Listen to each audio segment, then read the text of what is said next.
Hello everyone. तो इस तरह की आपने बहुत सी वीडियोस यूट्यूब में देखी होंगी, बहुत ट्रेंडिंग में है आजकल ये वीडियोस। इसमें आप पानी का गिलास भरकर घी में मलाई में रख देते हो और फिर एक्स्ट्रा पानी आप इससे बाहर निकाल के घी तैयार करते हो फटाफट से। तो मैंने सोचा मैं भी इस ट्रिक को अपनाती हूँ और चलो बनाते हैं मलाई से घी। तो यहाँ पर 15 से 20 दिनों की मलाई मैंने इकट्ठी कर ली थी, उनको फ्रिज से मैंने निकाल के कढ़ाई में डाल लिया है और अब इसे मैं मेल्ट होने के लिए रख दूंगी यहाँ पर गैस पर। मैंने मलाई को थोड़ा सा अच्छे से पकाने के बाद ठंडा कर लिया था और फिर इसमें मुझे छाना छाना सा बहुत दिख रहा था, तो मैंने 1 गिलास पानी इसमें ऐड कर दिया।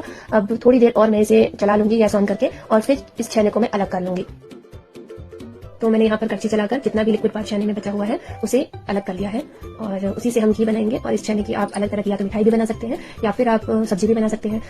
अगर आपकी मलाई बहुत पुरानी है तो इसमें स्मेल आ सकती है, अदरवाइज आप इस छेने का यूज बहुत सारी चीजों में आप कर सकते हैं। तो इस रेसिपी का एक तो फायदा है कि पनीर बन जाता है इससे, और मैंने यहाँ पर इससे पनीर अलग कर दिया था और इसकी मैंने सब्जी भी बनाई थी, बहुत अच्छी बनी थी। तो आप पनीर बनाना चाहते हैं घी के साथ साथ तो आप इसे अपना सकते हैं। तो यहाँ पर मैंने इस छेने को अब अलग कर दिया है और जो अब इसका बाकी बचा हुआ जो लिक्विड पार्ट है उसे अब मैं कढ़ाई में दोबारा डाल दूंगी और यहाँ पर मैं गैस ऑन कर दूंगी और इसे थोड़ा सा और पकाऊंगी ताकि इसमें ऊपर घी की लेयर आ जाए, हल्की सी घी। जब आपको इसमें घी की लेयर दिख जाएगी तब तक आप इसको पका लें।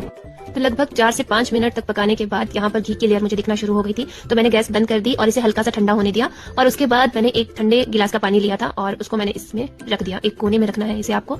और फिर इस पूरी कढ़ाई को भी मैंने फ्रिज में रख दिया था और सुबह जब मैंने इसे देखा तो यहाँ पर हमारा घी जम चुका था और इस गिलास को अब धीरे से मैंने बाहर निकाला और फिर इसके अंदर जो नीचे बची हुई छाछ थी उसे मैंने बाहर निकाल दिया और 1 गिलास पानी और डाला और जितना भी एक्स्ट्रा छाछ जो है वहां रह गई थी कढ़ाई में उसे बाहर निकाल दिया। इससे जो है आपका जो घी बनाते समय जो स्मेल रहती है ना वो बिल्कुल नहीं आती है। तो इसके 2 फायदे हो गए, एक तो आपको जब घी बनाते हुए जो स्मेल आती है वो नहीं आएगी और दूसरा आप इससे पनीर भी बना सकते हैं और तीसरा घी तो बनेगा ही।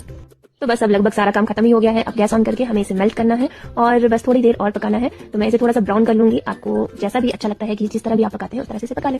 और फिर थोड़ा सा ये ब्राउन हो जाएगा तो हमारा घी बिल्कुल तैयार हो चुका है। तो ये देखिए घी बनकर तैयार हो चुका है। अब मैं इसे छान लूंगी। एक फायदा और कि इसमें अब खुर्चा नहीं बचेगी क्योंकि जितना भी मावा था इसका पनीर वो हमने पहले ही निकाल दिया और जो एक्स्ट्रा पानी रहता है जिससे स्मेल रहती है वो भी हमने निकाल दिया, तो स्मेल भी नहीं आएगी, पनीर भी निकल गया और घी भी बनकर हमारा तैयार हो गया। इससे पहले भी मैंने बहुत सारी वीडियोस आपके साथ शेयर की, उनको देखना ना भूलिएगा। और अगर आपको पनीर अलग से बनाना है इसका तो ये रेसिपी आप ट्राई कर सकते हैं। तो मैंने इसको छान लिया था एक बर्तन में, उसके बाद मैंने इसे शीशे के जार में भरकर स्टोर कर लिया था। और एक बात और, अगर आप ज्यादा दिन की मलाई स्टोर करना चाहते हैं तो उसे फ्रीजर में ही स्टोर कीजिएगा। और इस रेसिपी के बारे में बोलूंगी कि थोड़ा सा टाइम टेकिंग रेसिपी है, बट एक बार तो सबको ट्राई करनी चाहिए। अगर आप वीडियो यहाँ तक देख रहे हैं तो चैनल को सब्सक्राइब करना ना भूलें और एक लाइक तो बनता ही है। तो मिलती हूँ मैं अब आपको एक और नई वीडियो के साथ, तब तक के लिए बाय, टेक केयर।